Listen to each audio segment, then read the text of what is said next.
Chers amis, bonsoir à vous et bienvenue sur votre émission Joanne et les battantes. Nous recevons aujourd'hui pour vous une femme battante, une invitée très spéciale que je laisse se présenter. Gloria, bonsoir. Bonsoir Marianne. Tu voudrais bien te présenter à ceux qui nous suivent. Ok, merci. Je suis Gloria Degueno, communicatrice de profession dans une structure de la place et je suis également directrice d'une agence d'événements spécialisée dans l'organisation des événements pour enfants. Un CV lourd pour une jeune dame comme toi. Tu es communicatrice dans une structure et en même temps chef d'entreprise. Comment cela se fait? L'histoire remonte un peu plus loin. Il faut dire que je suis la fille d'une sage-femme nutritionniste. Et depuis mon enfance, ma mère, malgré sa fonction, n'a jamais cessé d'initier de petites activités génératrices de revenus. Des petits commerces par-ci et par-là. Cela m'a toujours beaucoup travaillé l'esprit. Et quand j'ai grandi, arrivé au cours secondaire, j'ai commencé, bien que j'étais aux études, à faire le commerce des biscuits, bonbons, toffees, par-ci et par-là. Mais arrivé à l'université, ça a un peu changé. Au lieu de continuer dans le commerce de ces petites choses, j'étais beaucoup plus hôtesse pour les événements.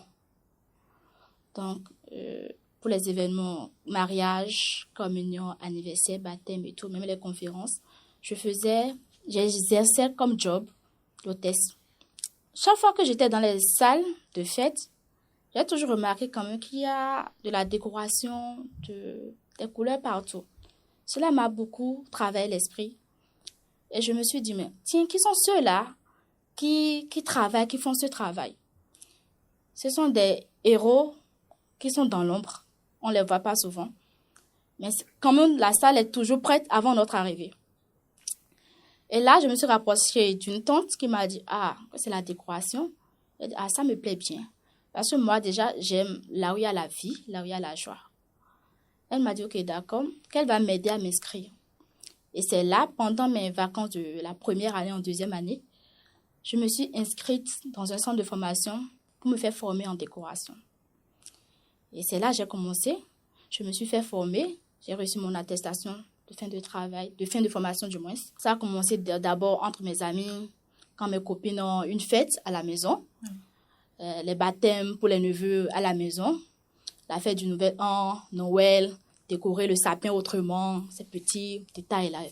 Après mon BTS, je me suis dit, mais il est temps que je lance officiellement ma boîte. Et c'est là que j'ai lancé Gloria Event Kids depuis bientôt 3 ans. C'était ça qui me nourrissait. Je vivais de ça avant d'être employée dans une structure. Merci beaucoup pour toutes ces explications. Coach Joanne, voilà une femme battante, employée dans une structure, mais en même temps chef d'entreprise. Quelle est votre appréciation? Merci Marianne. Je pense que, comme je l'ai toujours dit à nos amis qui nous suivent, tout vient de la famille, tout vient de la base, tout vient de l'éducation. Et à écouter Gloria tout à l'heure, je me rends compte que je ne me trompe pas. Sa maman lui a montré le chemin. Maman, bien qu'étant sage-femme, a toujours exercé de petits métiers.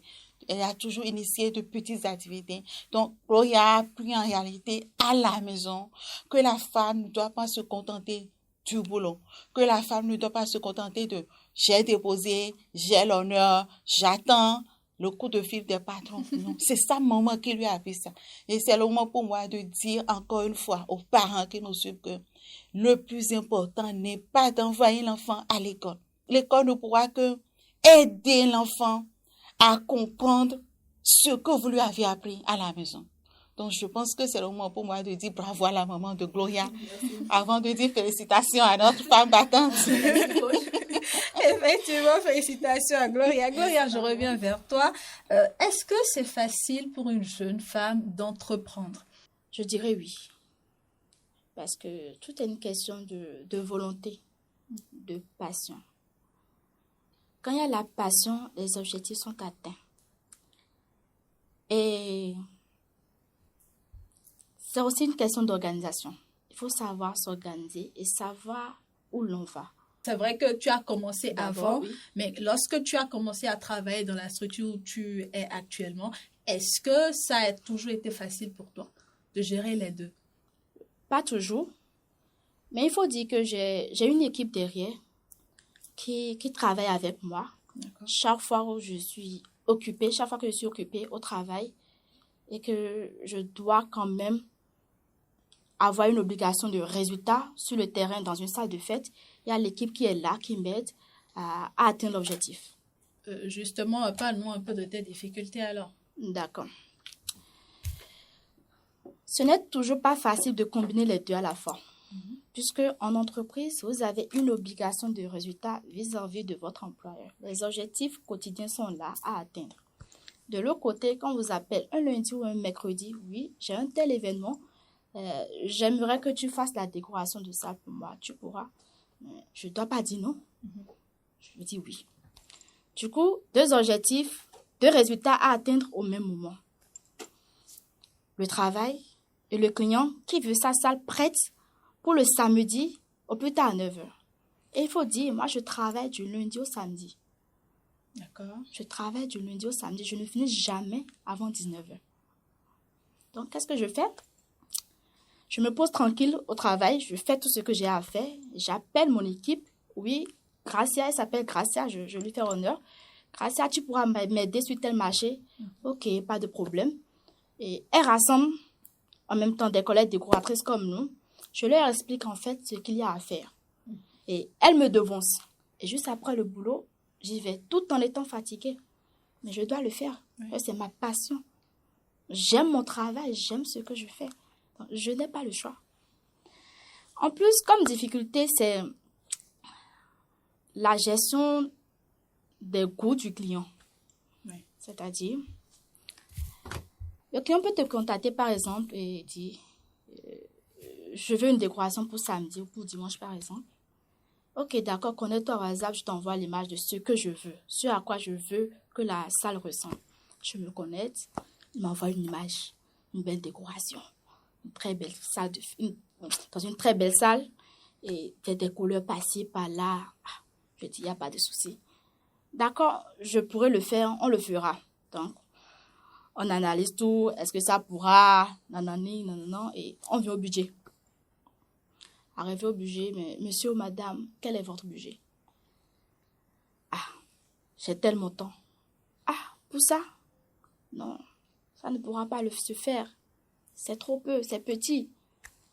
Ce que vous demandez demande plus que ça. Remontez un peu plus. Mais non, c'est ça, j'ai déjà tout dépensé dans le service traiteur, dans la location de la salle. Mais quand vous avez loué une salle, il faut penser à la décorer. Les deux vont de pair. C'est d'abord ça, en fait. Mais pour eux, on investit tellement dans la nourriture que c'est à la dernière minute qu'on fait appel à la décoratrice. Je veux ça, je veux ça pour tel jour. Donc, c'est souvent difficile de gérer. Et souvent, leur capacité financière ne correspond toujours pas à leurs besoins, à ce qu'ils veulent. Voilà. Merci beaucoup pour ce partage. Coach, dites-nous un peu, au vu des explications de Gloria, comment est-ce qu'une femme qui est employée dans une structure pourrait, et qui en même temps est peut-être entrepreneur, elle a sa petite agence ou son petit commerce, comment est-ce qu'elle pourrait gérer les deux? Merci, Marianne. Oui. Tu sais, tout est question de vision. Tout est lié à la vision de la personne. J'ai l'habitude de dire que une entreprise peut échouer, mais une vision n'échoue jamais. Une entreprise peut échouer.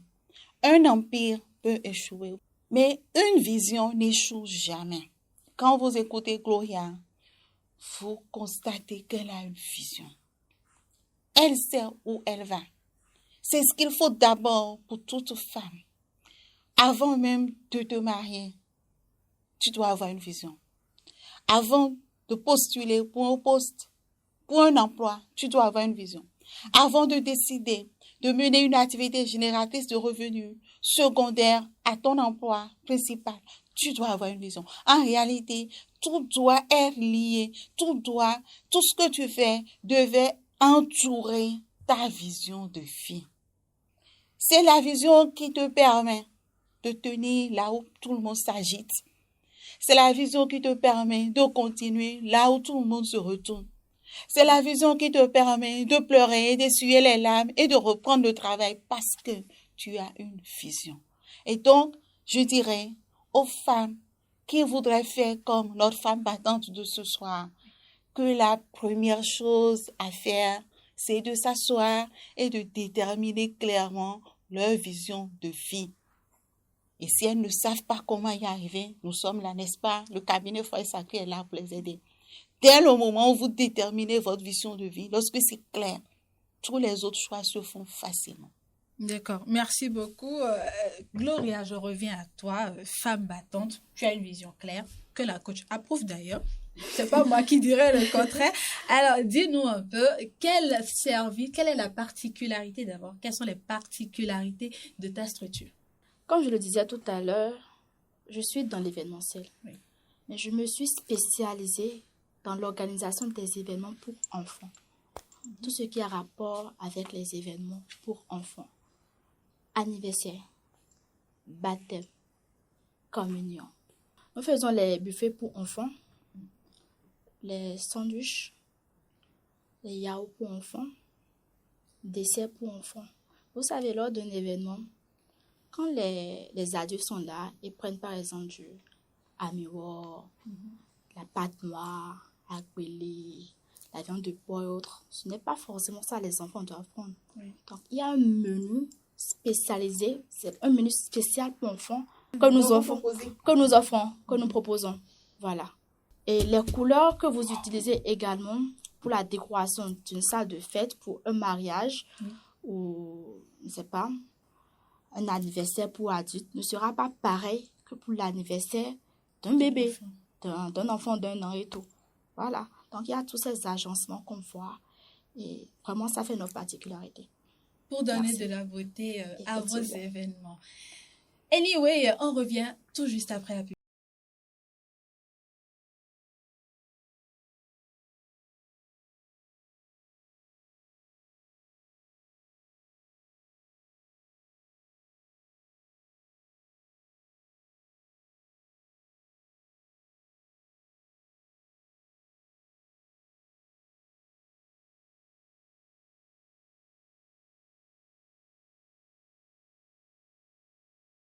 Trouvez le showroom Ariel, 2 boutiques après Sifao Motors en allant vers l'échangeur de Weiho. Téléphone 66 50 50 52. Alors, Gloria, je reviens vers toi. C'est parce que les internautes et les téléspectateurs, ils sont derrière l'écran, ils ne peuvent pas tout voir. Mais moi, j'ai tout vu. Enfin, pas tout, hein, juste encorché. Tu es une femme très belle, bien dessinée. Merci. Tu as été hôtesse, tu es communicatrice dans une agence, tu es chef d'entreprise. Avec toutes ces responsabilités, toutes ces fonctions, est-ce qu'il t'est déjà arrivé une fois d'être victime de harcèlement sexuel?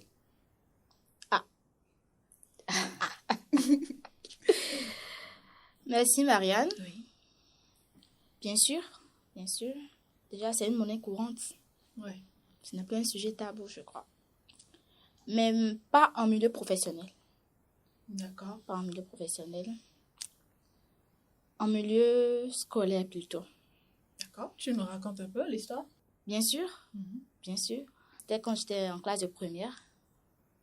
Un de mes professeurs de cours me faisait les avances et me menaçait même de me donner des notes faibles si jamais je ne cédais pas à son désir. Et moi, je suis littéraire depuis le cours secondaire, au fait. Donc, j'ai eu à faire la seconde A, la première A. Donc, ça fait que je travaillais, je brillais vraiment dans les matières littéraires.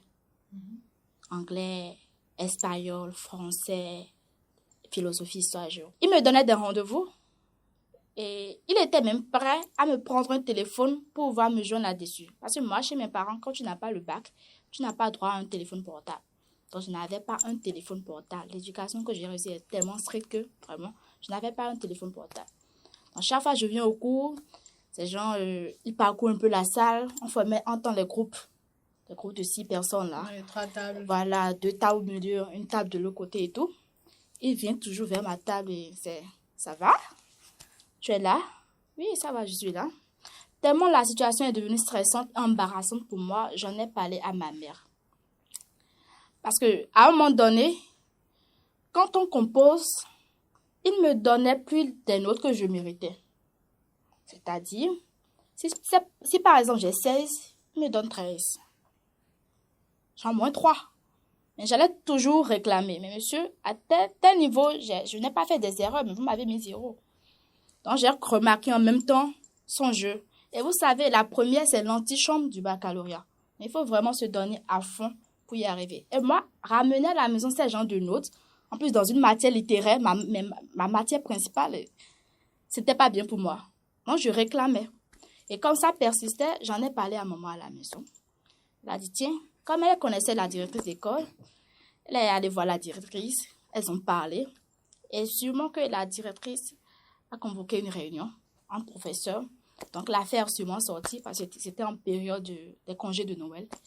Et à la reprise, mon professeur, non. C'était comme si j'étais l'être qui ne voudrait plus jamais croiser. Alors, j'étais très jeune. Tu le salues. En plus, j'étais responsable de classe. Tu le salues. Enfin, ne salue pas bien. Responsable. La classe n'est pas balayée. Qui doit balayer la classe? Mon bureau n'est pas nettoyé.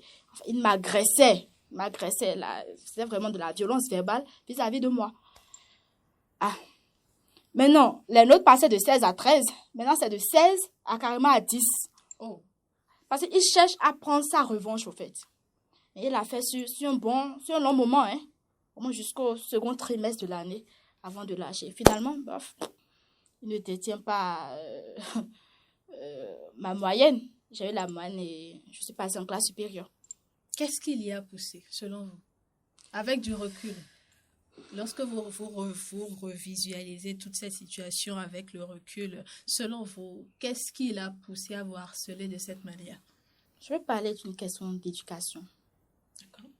C'est l'éducation. Parce que, vu sa position, il était carrément mon père. J'étais son enfant. C'est de la pédophilie, si je peux m'exprimer ainsi. J'étais son enfant. Et il est mon père. Donc, quelle pulsion peut vous amener à faire des avances ou à harceler votre enfant? Du coup, on va sortir un peu, merci beaucoup Gloria pour tes explications, on va sortir un peu du cadre scolaire. Coach, dites-nous un peu, quelles sont les causes possibles du harcèlement sexuel, que ce soit en milieu scolaire ou en milieu professionnel? Déjà, je dis bravo à Gloria pour son audace, parce que ce n'est pas aisé de parler de soi, ce n'est pas aisé de dire ce qu'on a vécu en ce qui concerne le harcèlement sexuel. C'est gênant et notre société, l'environnement dans lequel nous vivons ne nous donne pas la possibilité d'en parler. Dès que quelqu'un essaie de parler de ce fait, de ce fléau, tout le monde commence par le dénigrer. Donc déjà, qu'elle accepte de se mettre devant des milliers de personnes pour en parler, je lui dis bravo. Et quand nous parlons de harcèlement sexuel, nous ne devons pas oublier qu'il y a l'harceleur et il y a l'harcelé. Ce sont deux personnes, je dirais oui, ce sont deux personnes qui sont en jeu, n'est-ce pas? Oui. Il y a la vie de deux personnes qui sont en jeu. Oui. Si je prends l'harceleur, on va me demander, mais qu'est-ce qui peut amener l'harceleur à harceler? C'est une question de responsabilité. C'est une question d'estime de soi. C'est une question de qui je suis moi-même. Parce que quelqu'un qui harcèle, tu harcèles. Il y a un grand homme qui dit, il n'y a que les gloutons qui continuent de manger quand ils sont rassasiés. Et quand j'entends le mot harceleur, je n'hésite pas à lui donner le surnom de glouton. Parce que quand on parle de harceleur, c'est que celui-là, il est quand même déjà responsable. Il a déjà sa vie, n'est-ce pas? Oui. La plupart du temps, oui. Ils ont déjà leur vie. C'est rare que deux jeunes parlent de harcèlement. Bon, certes, ça arrive, mais ce qui frappe, ce qui est flagrant, c'est le cas dans lequel les grandes personnes les personnes âgées, ou bien en milieu professionnel, on est des collègues, tu as ta famille, j'ai ma famille, et tu te mets derrière moi. Et c'est moi tu as vu, c'est moi tu veux. Ça, c'est une affaire d'estime de soi, de mauvaise estime de soi-même. Parce que quand tu te respectes, quand tu t'aimes, il y a des choses que tu ne peux pas faire. Donc, la première cause, c'est la mauvaise estime de lui-même. D'accord. Quelle que soit la raison qui amène quelqu'un à harceler une femme, cette personne a besoin d'être aidée. Cette personne a besoin d'être formée. Cette personne a besoin d'être accompagnée pour revoir son niveau d'estime de lui-même. C'est ce que moi je dis d'abord. Quand les gens disent harceleur, je dis non, vous n'allez pas régler cette affaire en insultant, en dénigrant et en jugeant l'harceleur. Mais vous allez régler cette affaire si vous commencez aujourd'hui, vous et moi, si nous commençons à la base, par éduquer nos garçons, par donner à nos enfants l'éducation qui fait d'eux des hommes responsables. Si nous commençons déjà aujourd'hui par expliquer à nos enfants que un homme responsable, un homme extraordinaire, c'est celui qui respecte la femme. C'est celui qui ne chosifie pas la femme. C'est celui qui donne à la femme la place de mère. Si nous commençons par dire ça, par inculquer ça à nos enfants garçons d'aujourd'hui. Tout à l'heure, Gloria, quand là je viens en même temps à l'harceler. L'harceler, ses réactions face au harcèlement, ça dépend aussi de l'éducation qu'elle a reçue. Ouais. Je reçois tous les jours des cas de jeunes filles qui m'écrivent. Elles n'ont pas le moyen de venir payer une consultation. Elles préfèrent écrire par Messenger ou par WhatsApp. Mais ces filles, ces jeunes filles n'ont pas la possibilité de repartir, d'aller voir leur mère pour dire, maman, tiens, mon professeur de français, mon professeur d'anglais me dit ci, me dit ça. Tout récemment, j'ai parlé d'un cas sur un de mes directs sur ma page. Une jeune fille draguée, harcelée, pas par un professeur, pas par quelqu'un, mais par un gaiement, ce qu'on appelle gaiement. Et l'affaire était déjà à un niveau avant qu'elle ne se dise, mais il faut que j'appelle ma coach. Mais je disais à cette jeune fille, va parler à maman, je suis coach. Et tu es même dans un pays, tu n'es même pas au Bénin. Comment je peux t'aider? Il faut que je travaille avec ta maman. Et ensemble, on va t'aider à quitter les griffes de ce gars. Et ma fille me dit, coach, je ne peux jamais aller dire à ma maman que telle personne est en train de me dire telle chose. Le problème de harcèlement, tant que nous allons prendre, tant que les gens vont prendre ça, comment je vais dire, en rond, sans chercher à aller au-dessus des choses, on n'aura pas de solution. Et les soubassements de ce fléau se retrouvent dans nos familles. Le garçon, c'est une mère et un père qu'il a éduqué. Même si aujourd'hui il a 50 ans, il a été éduqué par quelqu'un. N'est-ce pas? Oui. La fille harcelée, on dit la fille porte ci, la fille porte ça, tout ça là, ça ramène quoi? L'éducation. Des parents. Et donc je pense que si le parent ou les parents jouent convenablement leur rôle, nous pouvons quand même, c'est vrai, il y a des fléaux éternels. Nous n'allons pas changer le monde, mais tout au moins, nous allons créer notre monde. Et c'est ce que je pense de cette affaire. Merci beaucoup, coach. Gloria, je reviens à toi. Grâce à l'aide de ta mère, tu as pu éviter, échapper à ce professeur-là. Quel conseil as-tu à donner à ces jeunes filles-là qui peut-être ne sont pas encore victimes de harcèlement, mais qui aimeraient quand même éviter de tomber dans ce piège? En milieu professionnel, il faut rentrer dans l'entreprise par la bonne porte, c'est-à-dire la porte de la compétence. Et la bonne porte passe aussi par le recrutement. On n'intègre ou on ne rentre pas dans une entreprise par faveur. Une fois dans l'entreprise, écartez de vos attitudes, des tolérances aux plaisanteries malsaines et éviter les attouchements physiques de la part de vos collègues ou de votre employeur. Aussi, restez digne et ne pas céder au débordement. Et quand je parle de la dignité, je viens à la question de la tenue vestimentaire.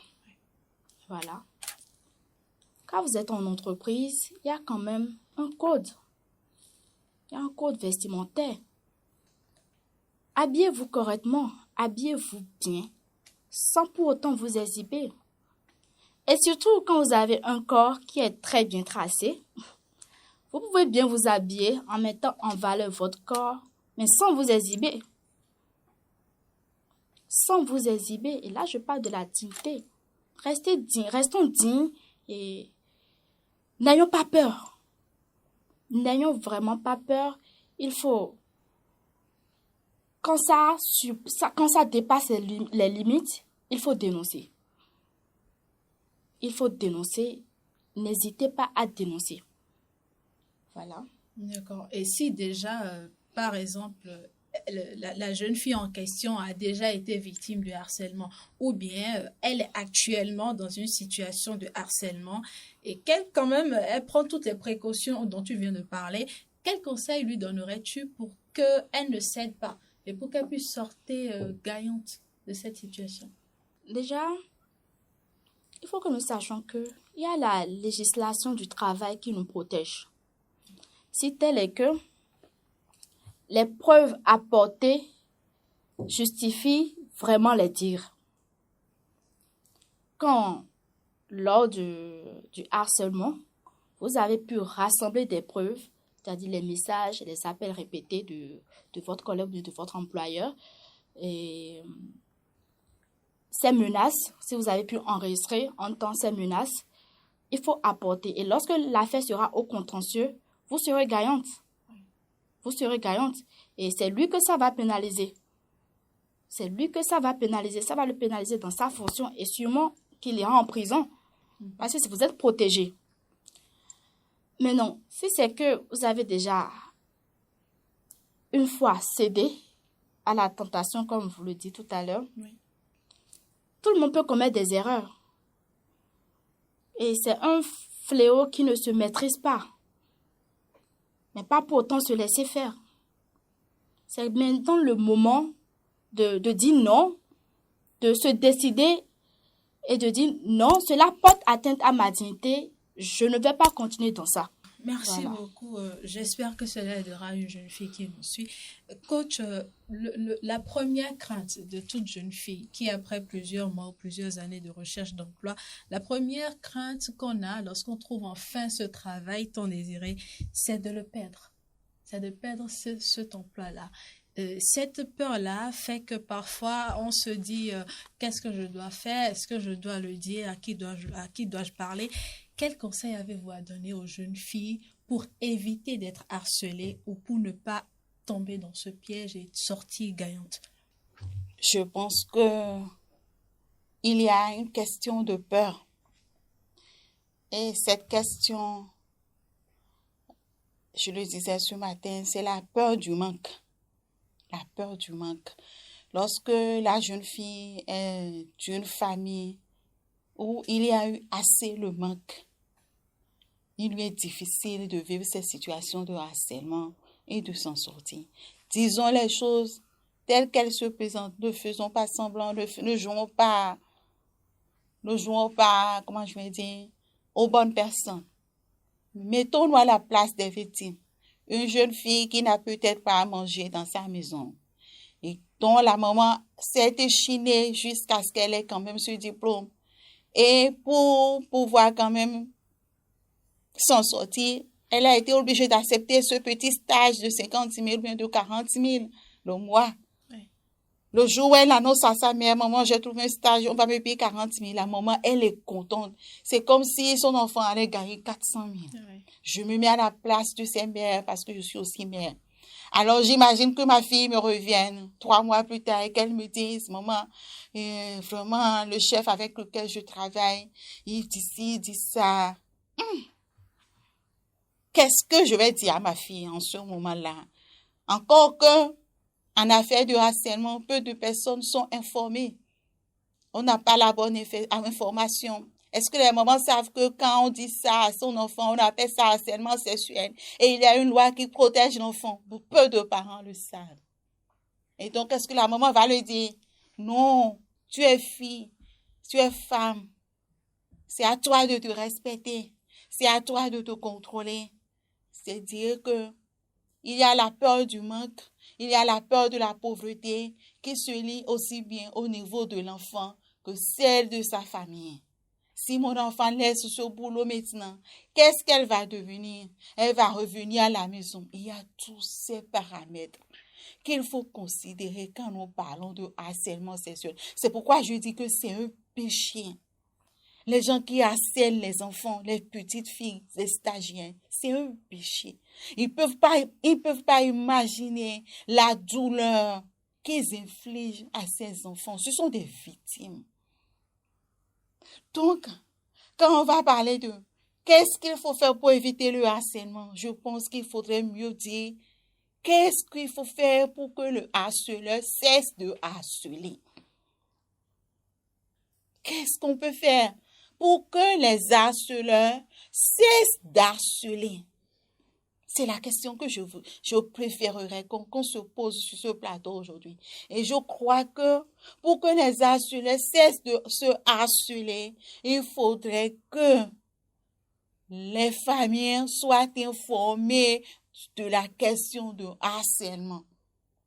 Et quand la maman est en mesure de dire à son garçon aujourd'hui, écoute mon fils, quand tu désires une femme et qu'elle te dit qu'elle ne veut pas et que tu continues, on appelle ça harcèlement. Et si tu fais ça, il y a une loi qui va te traduire en justice. C'est à la famille d'apprendre aux enfants les notions de harcèlement. Et quelles sont les lois qui sont appliquées en cas d'harcèlement sur la famille? C'est aux écoles d'apprendre aux élèves la notion de harcèlement et ce que le harcèlement peut entraîner comme conséquence dans leur vie. C'est aux harceleurs qu'il faut donner l'information. Parce que la fille, je connais des filles qui portent des voiles, mais qui sont harcelées jour et nuit dans leur maison, dans leur boulot. Donc, ce n'est pas une question de, elle porte ci, elle montre ses attributs, non. C'est une question de mentalité du harceleur. Je t'assure. Donc, c'est au harceleur d'être informé, éduqué, formé pour savoir que quand on dit non, c'est non. Il ne faut pas revenir en arrière. Oui, Gloria, merci beaucoup. Merci beaucoup pour tous ces partages-là. Je te laisse donner ton mot de fin. Merci, Marianne. Oui, c'est moi. Tout individu a besoin d'un certain degré d'indépendance. Et c'est une condition à la réalisation. Lorsque vous êtes dans un milieu de travail et qu'à un moment donné, vous ne vous sentiez plus à votre aise, le climat ne vous est plus favorable, faites tout pour rendre le climat favorable tel que vous le désirez. Autrement, n'ayez pas peur de lâcher prise. N'ayez pas peur de laisser tomber. C'est vrai, c'est difficile de reprendre, de recommencer, mais il faut quand même le faire pour sauver sa peau. Et à l'endroit des hommes qui pensent qu'avoir une bonne position dans la hiérarchie suffit pour influencer les employés, je leur dis ceci. Les êtres humains doivent avant tout être considérés comme des êtres égaux, en valeur et en dignité, et se doit en conséquence un respect mutuel. Et je profite de l'occasion pour remercier ma mère, mes frères et sœurs et tous ceux qui ont été là pour moi depuis le début. Tous ceux qui m'ont soutenu, tous ceux qui n'ont jamais cessé de me chuchoter à l'oreille au moment où j'ai envie d'abandonner. Non, Gloria, fonce. Ne laisse pas tomber, ça va donner un jour. Parce que grâce à vous, aux motivations que vous me donnez, je suis celle que je suis aujourd'hui. Et merci Marianne. Merci beaucoup. Merci Madame Joanne pour l'honneur que vous me faites ce soir. Et à tout moment. À tout moment. Voilà qui est dit. Coach, on va conclure avec vous, votre mot de fin. Merci Marianne. Je dirais aux femmes battantes de ne jamais oublier que l'entreprise peut échouer, mais que la vision n'échoue jamais. Et donc, je reste disponible pour vous, femmes battantes. Je reste disponible pour la lutte, pour le combat, afin que vous ne soyez plus jamais dans l'ombre. Voilà qui met un terme à cette émission Joanne et les battantes. On remercie beaucoup notre invitée spéciale Gloria qui était avec nous. On remercie tous nos partenaires. On remercie Gloria Events and Kids, dont on a eu le privilège de recevoir la directrice et créatrice. On remercie le bar-resto Les 3 Ailes. On remercie Ariel. On remercie l'audiovisuel service de Cotonou et son directeur Pépé Stan. On remercie Ifede Closet, spécialisé dans le vestimentaire, spécialisé dans les tenues pour toute occasion. On remercie également Sifek et Lina Accessories. N'oubliez pas de partager cette émission avec vos proches, partager les conseils du coach avec tous vos proches. Pour tous vos événements, pour vos bouts de chou, n'hésitez pas à faire appel à Gloria dès que vous avez une idée et que vous vous sentez essoufflé, vous ne savez pas comment vous y prendre. Faites appel à Gloria, c'est l'experte dans le domaine. Elle vous organisera la soirée de vos rêves. N'hésitez également pas à partager cette émission, abonnez-vous à la page. Et si vous souhaitez passer sur l'émission, si vous souhaitez être l'invité spécial du prochain numéro, n'hésitez également pas à faire appel au coach Joanne. Quant à moi, je vous dis merci pour l'attente, merci pour l'écoute et à la prochaine.